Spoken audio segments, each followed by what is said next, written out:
सगळ्यांचे अकूज किचनमध्ये खूप खूप स्वागत. आज आपण करत आहोत उपमम.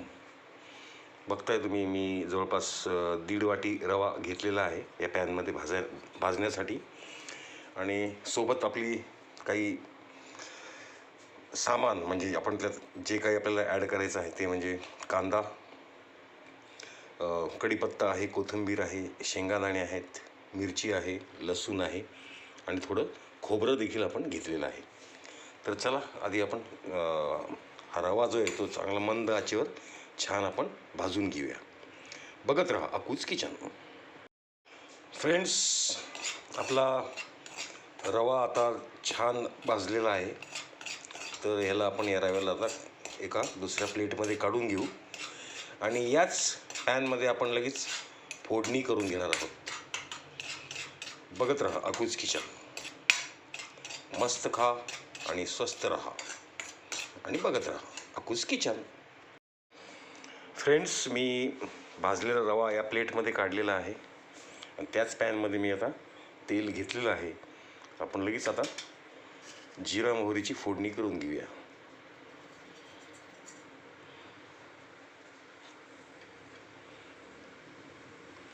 मोहरी तडतडली, जिरं टाकून घेऊया.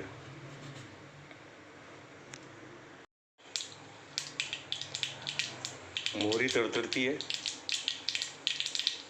जिरे टाकून घेऊया.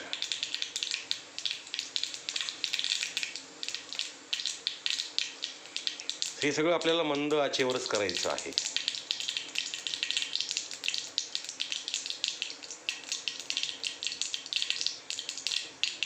ओके, आता शेंगदाणे टाकून घेऊया. छान त्याला मिक्स करून घेऊया.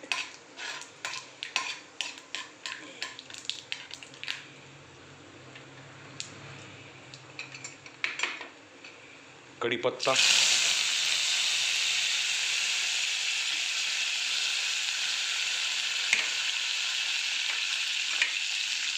कांदा छान मंद आचेवर लालसर होईपर्यंत आपल्याला परतून घ्यायचं आहे. कांदा लालसर होतोय. आता चॉप केलेलं लसूण, मिरची, ह्याच्यात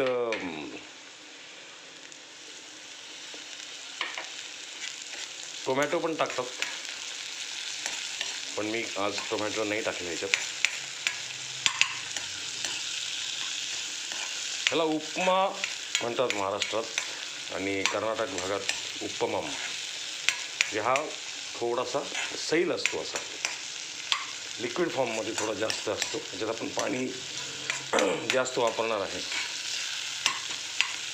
ह्याच्यात मी खोबरं पण ॲड करून घेतलं लगेच. खोबऱ्याने एक त्याला चांगली चव येते. बघत राहा अकूज किचन.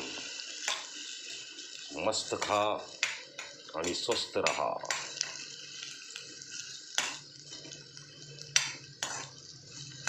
एकदा नक्की करून बघा ही रेसिपी, खूप छान लागते. थंडीच्या दिवसात केलं तर कोणी याच्यात गाजर आणि मटर सुद्धा वापरतात. सीझनप्रमाणे ही रेसिपी बदलत असते.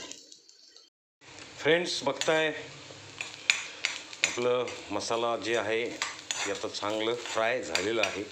याच्यात आपण आता पाणी टाकून घेऊया.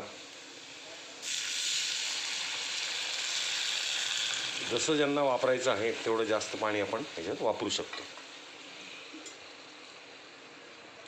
मला थोडंसं त्याला पातळच ठेवायचं आहे म्हणून मी पाणी थोडंसं जास्त वापरलेलं आहे.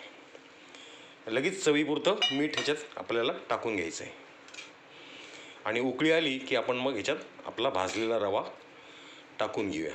बघत राहा अकूज किचन. फ्रेंड्स, बघताय आपल्या पाण्याला उकळी आलेली आहे. आता आपण ह्याच्यामध्ये भाजलेला रवा आपण ह्याच्यात टाकून घेऊ. हळूहळू मिक्स करायचं आहे आपल्याला, एकदम नाही. थोडा थोडा करत रवा आपल्याला ह्याच्यात ॲड करायचा आहे. मी आधी थोडा रवा टाकून घेतला आहे, म्हणजे त्याच्या गाठी होत नाहीत. बघा एकदम पातळ आहे. आता उरलेला रवा मी टाकून देतो. अजूनसुद्धा पूर्ण टाकलेलं नाही आहे मी. व्यवस्थित मिक्स करायचं आहे. त्याला एकदम मी असंच ठेवणार आहे, म्हणजे त्याला त्याची खायची मजा काही औरच आहे. बघा गाठी बिलकुल करायच्या नाही आहेत, सगळं व्यवस्थित फोडून घ्यायचं. आता उरलेला रवा पूर्ण टाकून घेतो मी. आता व्यवस्थित त्याला मिक्स करून घ्यायचं.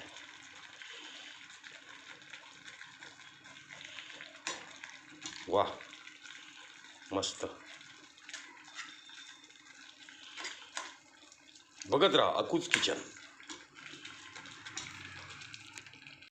फ्रेंड्स, फायनली आपली उपमम रेसिपी रेडी टू ईट.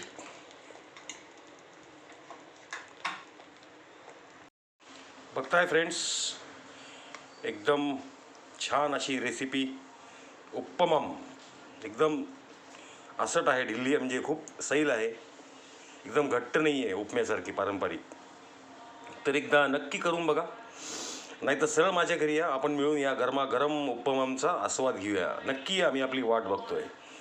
खूप खूप धन्यवाद आणि मनपूर्वक आभार. बघत राहा अकूज kitchen. Please like and subscribe my channel अकूज किचन. Thank you.